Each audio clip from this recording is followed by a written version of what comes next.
ప్రేక్షకులందరికీ నమస్కారం. ఈరోజు మన స్టూడియోలో ప్రముఖ ఆధ్యాత్మికవేత్త, ఆస్ట్రాలజర్ బ్రహ్మశ్రీ సుభాష్ శర్మ గారు మనతో ఉన్నారు. గురువుగారితో మాట్లాడేద్దాం. నమస్కారం గురుగారు. శ్రీమాత్రేనమండి. గురుగారు, జూన్ మాసంలో తులారాశి వారి పరిస్థితి ఏ విధంగా ఉండబోతుంది? ఎలాంటి జాగ్రత్తలు, పరిహారాలు తీసుకుంటే మంచి ఫలితాలు ఉంటాయి అంటారు వీళ్ళకి? తప్పకుండా తెలియజేస్తాను. ముందుగా ప్రేక్షకులందరికీ శ్రీమాత్రే నమః, శ్రీ గురుభ్యో నమః. నమో దేవ్యై మహాదేవ్యై శివాయై సతతం నమః. నమ ప్రకృత్యై భద్రాయై నిహతాం పడతాస్మ. తులారాశి వారికి ఈ మాసంలో తులారాశి వారికి మంచి ఫలితాలే ఉంటూ ఉంటాయి. ఎలాంటి ఇబ్బంది మధ్యమ స్థానంలో నడుస్తాయి. పెద్ద చెప్పుకోదగ్గటువంటి ఇబ్బందులు అయితే ఏమీ కనిపించడం లేదు. తులారాశిలో ఉన్నటువంటి వాళ్ళు న్యాయపరమైనటువంటి విషయాలు చాలా జాగ్రత్తగా ఉంటూ ఉంటారు. ఏదైనా నిక్కచ్చిగా ఉండాలి. ఏ పనినైనా సరే మనం కరెక్ట్ టైంలో చేసుకోవాలి అని ఆలోచించేటటువంటి వారిలో ఈ తులారాశి వారు ఒకరు అని చెప్పుకోవచ్చు. వీళ్ళు ఎక్కువగా లగ్జరీగా బ్రతకాలి, జీవితంలో మంచి హోదాలో ఉండాలి అని ఆలోచించేటటువంటి వారిలో ఈ తులారాశి వారు ఒకరు అని చెప్పుకోవచ్చు. అలాగే వీళ్లకు లగ్జరీ లైఫ్ మీద ఎక్కువగా వ్యామోహం ఉంటూ ఉంటుంది. కార్లలో తిరగాలి, బంగ్లాలలో ఉండాలి. వీలైనంత వరకు మనం సంపాదించిన దాంట్లో మనం ఆస్తులు కొనుగోలు చేసుకోవడము, మన పిల్లల్ని బాగా చదివించుకోవాలి, భవిష్యత్తులో ఎవరి దగ్గర చేయి జాచకుండా ఉండాలి అని ఆలోచించేటటువంటి వాటిలో ఈ యొక్క తులారాశి వారు ఒకరు అని చెప్పుకోవచ్చు. వీళ్ళు ఏదైనా కూడా ముక్కుసూటిగా మాట్లాడేటటువంటి వ్యక్తులుగా ఉంటూ ఉంటారు. ఏ పనినైనా సరే సకాలంలో పూర్తి చేసుకోవాలి. దీన్ని అనవసరంగా టైం వేస్ట్ చేయదు. వీళ్ళు కాలానికి చాలా వాల్యుబుల్ టైం ఇస్తారు. అంటే ఏ టైంలో కావాల్సిన పని ఆ టైంలో అయిపోవాలి, దానిని అనవసరంగా టైంని వేస్ట్ చేయొద్దు అనేటటువంటి వారిలో ఈ తులారాశి వారు ఒకరు అని చెప్పుకోవచ్చు. వీళ్ళు ఎక్కువగా న్యాయపరమైనటువంటి అంశాల్లో ఎక్కువగా ఉంటూ ఉంటారు. అంటే లైక్ కోర్టులలో, అంటే కోర్టులు వ్యవహారాదులలో కానీ, లేదా లాయర్లుగా కానివ్వండి, జడ్జిలుగా కానివ్వండి, లేదా పోలీసులుగా కానివ్వండి, లేదు అని అంటే కనుక ఏదైనా సాఫ్ట్వేర్ రంగాన్ని పెట్టుకోవడం కానీ, ఇలాంటి విషయాల్లో చాలా ఎక్కువగా ఉండేటటువంటి అవకాశాలు ఈ యొక్క తులారాశి వారికి ఎక్కువగా ఏర్పడుతూ ఉంటూ ఉంటాయి.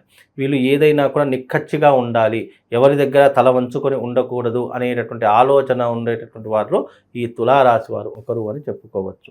అందులోనూ వీళ్ళకి ఏంటి అని అంటే కనుక ఎవరి దగ్గర కూడా మనం చేయిజాచకూడదు. జీవితంలో మనం కట్టు ఒక గొప్ప హోదా ఉండాలి, సంఘంలో గౌరవ మర్యాదలు ఉండాలి, మనం ఒక సెలబ్రిటీ స్టేటస్లో బ్రతకాలి అనేటటువంటి ఆలోచనలు వీళ్ళకు విపరీతంగా ఉండడం జరుగుతుంది. కాబట్టి ఈ తులారాశి వారికి ఈ మాసంలో మిశ్రమ ఫలితాలు, మధ్యమ ఫలితాలు అనేటటువంటివి ఉన్నాయి తప్ప పెద్ద చెప్పుకోదగ్గటువంటి ఇబ్బందులు అయితే ఏమీ కనిపించట్లేదు.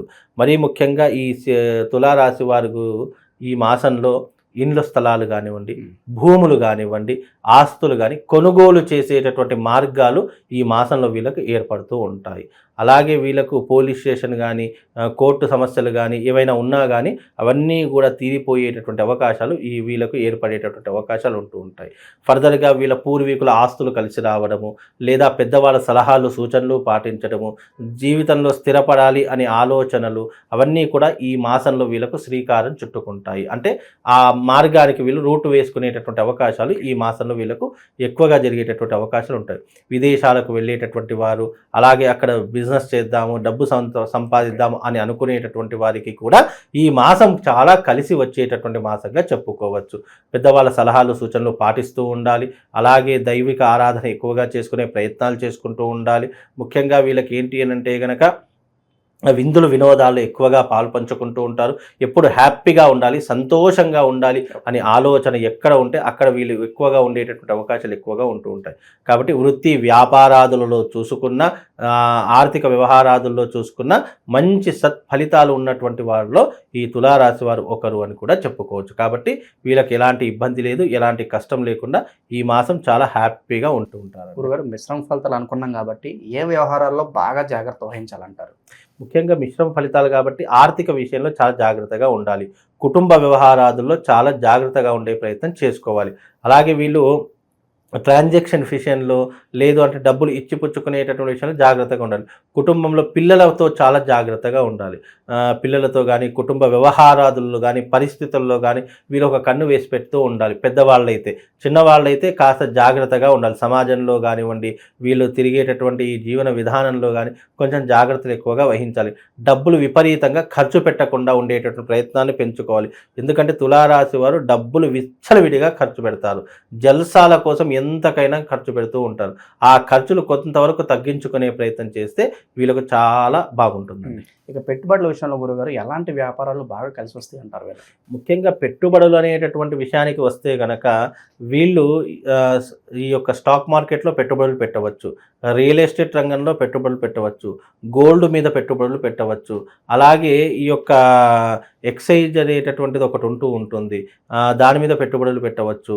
విశేషంగా వీళ్ళు ఏదైనా పెట్టుబడులు పెట్టాలి అని అనుకుంటే కనుక చాలా ఆలోచన చేసి పెట్టుబడులు పెట్టాలి. స్టాక్ మార్కెట్ కానివ్వండి, లేదు అని అంటే కనుక ఈ యొక్క ఎక్సైజ్ తరహాకు సంబంధించినటువంటి ఈ యొక్క మనీకి సంబంధించినటువంటి అంశాలు ఉంటాయి. దాంట్లో ఈ యొక్క పెట్టుబడులు అనేటివి పెట్టవచ్చు. విశేషంగా గోల్డ్ మీద పెట్టుబడులు పెట్టవచ్చు, ఈ భూముల మీద పెట్టుబడులు పెట్టవచ్చు. లేదు అని అనుకుంటే కనుక పెట్టుబడుల విషయాల్లో సలహాలు సూచనలు తీసుకొని పెట్టుబడులు పెట్టాలి. లేదు అని అంటే కనుక దాన్ని బ్యాంకులోకి తీసుకొని వెళ్ళి ఫిక్స్డ్ డిపాజిట్ చేసుకోవడం చాలా ఉత్తమమైనటువంటి పని. కానీ ఎక్కువ వస్తుంది అత్యాశకు వెళ్ళిపోయి, లేదు అని అంటే కనుక మనం రూపాయి పెడితే 10 రూపాయలు వస్తుంది అనేటటువంటి అత్యాశకు వెళ్తే కనుక ఉన్నదంతా పోగొట్టుకునేటటువంటి అవకాశాలు వీళ్ళ జీవితంలో ఎక్కువగా కనిపిస్తాయి. కాబట్టి అలాంటి విషయాల్లో కాస్త జాగ్రత్తగా ఉండే ప్రయత్నం చేసుకోవాలి. స్థాన మార్పు ఏదైనా చూపిస్తుంది గురుగారు, అది కలిసి వచ్చే అంశం అంటారు వీళ్ళకి? ఇప్పుడు స్థాన మార్పు అయితే ఏమీ కనిపించట్లేదండి. వీళ్ళు ఎక్కడున్న వాళ్ళు అక్కడే ఉండేటటువంటి లక్షణాలు ఎక్కువగా ఉంటూ ఉంటాయి. వీళ్ళకి ఏంటి అని అంటే గనక ముఖ్యంగా జీవితంలో తప్పకుండా నేర్చుకోవాల్సినటువంటి విషయం అంటే ఓపిక, సహనం తప్పకుండా నేర్చుకోవాలి. తొందరపడి నిర్ణయాలు ఎక్కువగా తీసుకుంటూ ఉంటారు. అలాంటి నిర్ణయాలు తీసుకున్నప్పుడు ఏమవుతుందంటే మిస్ఫైర్ అయ్యే అవకాశం ఉంటుంది. దానివల్ల డబ్బుని కానీ పరువుని కానీ కోల్పోయేటటువంటి అవకాశాలు ఉంటూ ఉంటాయి. కాబట్టి ఓపిక, సహనం, ఏదైనా 1కి 10 సార్లు ఆలోచన చేసి నిర్ణయం తీసుకోవాలి. ప్రతి దానికి తొందరపడి నిర్ణయాలు తీసుకోవడం అనేటటువంటి సరైనటువంటి విషయం కాదు. కనుక కొన్ని విషయాలు జాగ్రత్తగా ఉండే ప్రయత్నం చేసుకుంటే అన్ని రంగాల వరకు బాగుంటుంది. గురుగారు, కొత్త పరిచయాలు ఎవరైనా అయ్యే అవకాశం కనిపిస్తుందో వాళ్ళతో జనరల్గా ఎలా మసులుకోవాలి వీళ్ళు? కొత్త పరిచయాలు అనేటివి ప్రస్తుతానికైతే ఏమీ కనిపించట్లేదు ఈ మాసంలో అయితే. ఇక నెక్స్ట్ మాసంలో చెప్పలేము. ఈ మాసంలోకి అయితే ఎక్కడ తీసుకోగానే అక్కడే ఉంటుంది. ముఖ్యంగా వీళ్ళకి ఏంటి అని అంటే కనుక తులారాశి వారికి అష్టమ స్థానంలో రవి బుధుల సంచారం నడుస్తుంది. అష్టమ స్థానం అనేటటువంటిది కొద్దిగా ఇబ్బందులు తీసుకొని పెడుతూ ఉంటుంది. తొందరపడి నిర్ణయాలు తీసుకోవడము, తొందరపడి డబ్బులు ఖర్చు పెట్టడము, తొందరపడి ఎవరినైనా దూషించడము, మాటలాడడము, ఇలాంటి ద్వారా ఉన్న సత్సంబంధాలని కొన్ని దూరం అయిపోవడం, ఇలాంటివి ఎక్కువగా జరుగుతాయి. కాబట్టి ఇవి కొన్ని జాగ్రత్తలు తీసుకునే ప్రయత్నం చేయండి. ఇక వృత్తి వ్యాపారాదులు ఎలాగైనా లాభాలు వస్తూ ఉంటాయి. ఏదో రకంగా మీరు జీవితాన్ని నెట్టుకొస్తూ ఉంటారు. కాబట్టి పెద్ద చెప్పుకోదగ్గటువంటి అంశాలు అయితే ఏమీ కనిపించట్లేదు. కాబట్టి వీళ్ళకు మధ్యమ ఫలితాలు ఉన్నాయండి. ఓకే, ఓవరాల్గా ఎలాంటి రెమెడీస్ చేసుకోవడం ద్వారా ఇంకా మెరుగైన ఫలితాలు ఉంటాయి గురుగారు? ముఖ్యంగా ఈ యొక్క తులారాశి వారు ఏదైనా రెమెడీ చేసుకోవాలి అని అనుకుంటే కనుక ఈ యొక్క అమ్మవారికి సంబంధించినటువంటి మంగళ చండీ తంత్రము అనేటటువంటి ఒక క్రతువు ఉంటుంది. ఈ మంగళ చండీ తంత్రం క్రతువు కానీ, లేదా దేవి వైభవము అని చెప్పి అమ్మవారి యొక్క వైభవం వాళ్ళ ఇంట్లో చేసేటటువంటి అవకాశం ఉంటుంది. అమ్మవారి విగ్రహం తీసుకొచ్చి చక్కగా వాళ్ళ ఇంట్లో దీపాల కాంతులు పూజ చేయడము, దీపకాంతుల్లో అమ్మవారిని అర్థించడము, అభిషేకించడం, ఇలాంటి దేవి వైభవము అనేటటువంటి క్రతువు ఉంటుంది. అలాంటిది చేసుకున్న వీళ్ళకి కొంతవరకు ఉపశమనం కలుగుతుంది. అమ్మవారికి సంబంధించినటువంటి మంత్రాల్లో ఒక మంత్రం చెప్తాను. ఆ మంత్రాన్ని ప్రతిరోజు వీళ్ళు స్నానం చేసిన వెంటనే ఆడవారైనా సరే మగవారైనా సరే ఆ మంత్రాన్ని పఠించేటటువంటి ప్రయత్నం చేయండి. అది నిశ్చలమైనటువంటి మనస్సుతో, ఏకాగ్రత, చిత్తశుద్ధితో ఆ మంత్రాన్ని మీరు పఠించడం వల్ల, జపించడం వల్ల కొంతవరకు మీకు ఉపశమనం కలుగుతుంది. ఓం శ్రీం హ్రీం క్లీం హైం శ్రీ మహాదేవ్యై నమః అనేటటువంటి మంత్రాన్ని ప్రతిరోజు వీళ్ళు స్నానం చేసిన వెంటనే చదువుకునే ప్రయత్నం చేయండి. తద్వారా వీళ్ళకి శుభం లాభం కలుగుతుందండి. ఓవరాల్గా ఈ రాశి వాళ్ళందరికీ ఈ మాసం ఎలా ఉండబోతుందో చాలా బాగా వివరించారు గురుగారు. ధన్యవాదాలు.